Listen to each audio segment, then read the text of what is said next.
ಸ್ನೇಹಿತರೆ ನಮಸ್ಕಾರ.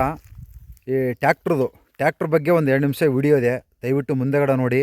ಆಮೇಲೆ ದ್ವಿಚಕ್ರ ವಾಹನ ಸವಾರರು ಹೈವೇ ರೋಡಲ್ಲಿ ಹೋಗ್ಬೇಕಾದ್ರೆ ಬಹಳ ಎಚ್ಚರಿಕೆಯಿಂದ ಹೋಗಿ. ಯಾಕಂದರೆ ಟ್ಯಾಕ್ಟ್ರುಗಳಿಗೆ ಹಿಂದೆಗಡೆ ಏನೂ ಇರೋಲ್ಲ, ಹಿಂದೆಗಡೆ ಯಾವುದು ಸ್ಟಿಕ್ಕರ್ ಇರೋಲ್ಲ, ಲೈಟ್ ಇರೋಲ್ಲ, ಏನಿರೋಲ್ಲ, ಏನೂ ಕಾಣಿಸೋದಿಲ್ಲ. ಅದರಿಂದ ನೀವು ಏನು ಗಾಡಿ ಐತೆ ಅಂದ್ಬಿಟ್ಟು ನೀವು ಲೋನಲ್ಲಿ ತಗೊಂಡಿರ್ತೀನಿ ಅಂದ್ಬಿಟ್ಟು ಇಲ್ಲ ಅಪ್ಪ ಅಮ್ಮ ಕೊಡಿಸಿರೋ ಅಂದ್ಬಿಟ್ಟು ಹೆಂಗೆ ಬೇಕಂಗೆ ತಿರುಕೆ ಸೋಕಿ ಮಾಡ್ಕೊಂಡು ಹೋಗೋಕೆ ಹೋಗ್ಬೇಡಿ. ರಾತ್ರಿ ಹೊತ್ತು ಹೋಗುವವರು, ಯಾಕಂದರೆ ಟ್ಯಾಕ್ಟ್ರಿಗೆ ಗುದ್ದಿರೋರು ಇದುವರೆಗೂ ಉಳ್ಕೊಂಡಿರೋ ನಾವು ನೋಡಿಲ್ಲ. ದಯವಿಟ್ಟು ಟ್ಯಾಕ್ಟ್ರದ್ದು ವಿಡಿಯೋ ಬರ್ತಾಯಿದೆ, ಮುಂದೆಗಡೆ ನೋಡಿ ಯಾವ ರೀತಿ ನೀವು ಹೋಗಬೇಕು. ಅದು ನಿಮ್ಮ ಜೀವನ ಕಾಪಾಡ್ಕೊಳ್ಳೋದು ತುಂಬ ಒಂದು ಅಮೂಲ್ಯವಾದ ರತ್ನನ ನಾವು ಉಳಿಸ್ಕೊಳ್ಳೋಕೆ ಪ್ರಯತ್ನ ಮಾಡಬೇಕು. ಅದರಿಂದ ದಯವಿಟ್ಟು ಟ್ಯಾಕ್ಟ್ರ್ ಮಾಲೀಕರು ಅಷ್ಟೇ ರಾತ್ರಿ ಹೊತ್ತು ಹೋಗುವಾಗ ದಯವಿಟ್ಟು ಹಿಂದೆಗಡೆ ಲೈನಿಂಗ್ ಬೋರ್ಡ್ ಸ್ಟಿಕ್ಕರ್ ಬರುತ್ತೆ, ಅದನ್ನು ಅಂಟಿಸ್ಕೊಳ್ಳಿ ರಾತ್ರಿ. ಯಾಕಂದ್ರೆ ಕತ್ಲಾಗೆ ಕಾಣಿಸುತ್ತೆ ಅದು ಹಿಂದೆಗಡೆ ಬರ್ತಕ್ಕಂಥ ಲೈಟ್ಗಳಿಗೆ. ಯಾಕಂದ್ರೆ ಹಿಂದೆಗಡೆ ನಿಮ್ಮದು ಪಾರ್ಕಿಂಗ್ ಲೈಟು ಏನೂ ಇರೋಲ್ಲ. ಅದರಿಂದ ನೋಡಿ ಮುಂದೆಗಡೆ ಟ್ಯಾಕ್ಟ್ರದ್ದು ವೀಡಿಯೋ ಬರ್ತಾಯಿದೆ, ಅದ್ರ ಹಾಕಿದ್ದೀನಿ.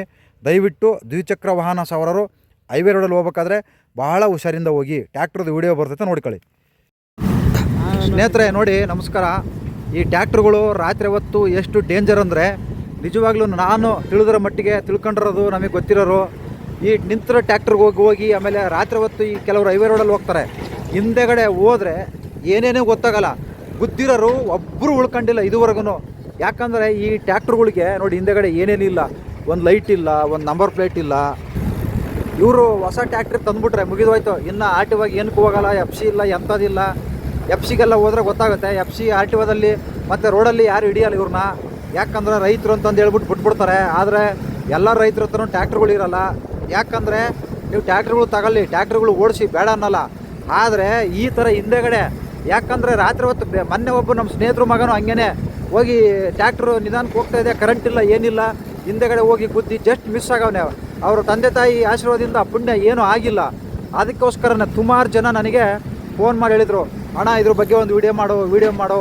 ಯಾಕಂದರೆ ಸುಮಾರು ಜನ ಅವ್ರ ಸ್ನೇಹಿತರುಗಳು ಸತ್ತೋಗಾರೆ. ಟ್ಯಾಕ್ಟ್ರಿಗೆ ಹಿಂದೆಗಡೆಯಿಂದ ಹೋಗಿ ಗುದ್ದಿರೋರು ಯಾವನೂ ಉಳ್ಕೊಂಡಿಲ್ಲ ಇದುವರೆಗೂ. ಯಾಕಂದರೆ ಅದು ಹಿಂದೆಗಡೆ ರಾತ್ರಿ ಹೊತ್ತು ಇವರು ಲೋಡ್ ಮಾಡ್ಕೊಂಡು ಹೋಗ್ತಿರ್ತಾರೆ.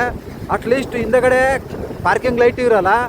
ಮತ್ತು ಇವಾಗೆಲ್ಲ ಕಾರುಗಳಿಗೆ ಇದು ಹಾಕಿರ್ತಾರೆ, ಅದು ಎಂಥದ ಮಿಂಚುತ್ತೈತೆ ರಾತ್ರಿ ಹೊತ್ತು, ಅದು ಕೂಡ ಇಲ್ಲ ಇದಕ್ಕೆ ಟ್ಯಾಕ್ಟ್ರಿಗೆ, ಗೊತ್ತೇ ಆಗಲ್ಲ. ಅದರಿಂದ ದಯವಿಟ್ಟು ಪ್ರತಿಯೊಬ್ಬ ಟ್ಯಾಕ್ಟ್ರು ಮಾಲೀಕರಿಗೆ ಕೇಳೋಕ್ಕೆ ಇಷ್ಟಪಡ್ತೀನಿ, ನೀವು ಹಿಂದೆಗಡೆ ರಾತ್ರಿ ಹೊತ್ತು ಹೋಗ್ಬೇಕಾದ್ರೆ, ಬೆಳಗ್ಗೆ ಹೊತ್ತೇನು ಬೇಕಾಗಿಲ್ಲ, ರಾತ್ರಿ ಹೊತ್ತು ನೀವು ಹೈವೇ ರೋಡ್ಗಳಲ್ಲಿ ಹೋಗ್ಬೇಕಾದ್ರೆ ದಯವಿಟ್ಟು ಹಿಂದೆಗಡೆ ಆ ಸ್ಟಿಕ್ಕರು ಇಲ್ಲ ಲೈಟ್ ಬರೋಂಗೆ ಮಾಡ್ಕೊಳ್ಳಿ. ಯಾಕಂದ್ರೆ ಹಿಂದೆಗಡೆ ಬಾಡಿಗೆ ಲೈಟ್ ಇರೋಲ್ಲ. ಅದರಿಂದ ನಾನು ಕೇಳ್ಕೊತಾ ಇದ್ದೀನಿ. ಯಾಕಂದರೆ ಎಷ್ಟೋ ಜೀವಗಳು, ಅಮೂಲ್ಯವಾದ ಜೀವಗಳು ಕಳ್ಕೊಂಡಿದ್ದಾರೆ. ಅದರಿಂದ ಎಲ್ಲರಿಗೂ ಜೀವ ಬದುಕೋಕ್ಕೆ ಆಸೆ ಇರುತ್ತೆ. ಅದರಿಂದ ದಯವಿಟ್ಟು ಎಲ್ಲ ಟ್ಯಾಕ್ಟ್ರು ಮಾಲೀಕರು ಇದನ್ನು ಸ್ವಲ್ಪ ಉಪಯೋಗಿಸಿ, ಇದನ್ನು ಬಳಸಿ. ಯಾಕಂದರೆ ಒಂದು ಜೀವನ ಕಳೆಯೋಕ್ಕೆ ಯಾರಿಗೂ ಅಧಿಕಾರ ಇಲ್ಲ. ಅದರಿಂದ ಕೇಳ್ಕೊತಾ ಇದ್ದೀನಿ. ರಾತ್ರಿ ಹೊತ್ತು ಮಾತ್ರ ಭಯಂಕರ ಡೇಂಜರ್ ಈ ಟ್ಯಾಕ್ಟ್ರುಗಳು. ಯಾಕಂದ್ರೆ ಹಿಂದೆಗಡೆ ಏನಿರಲ್ಲ. ಸುಮಾರು ಜನ ನನಗೆ ಫೋನ್ ಮಾಡಿ ಹೇಳಿದರು, ಅಣ್ಣ ಎಲ್ಲದೂ ವೀಡಿಯೋ ಮಾಡ್ತೀಯ, ಇದು ಒಂದು ಮಾಡು ಟ್ಯಾಕ್ಟ್ರುಗಳದು. ಯಾಕಂದರೆ ಎಷ್ಟೋ ಜನ ಸತ್ತೋಗ್ಬಿಟ್ಟಾರೆ ಹಿಂದೆಗಡೆ ಗುದ್ಕೊಂಡು.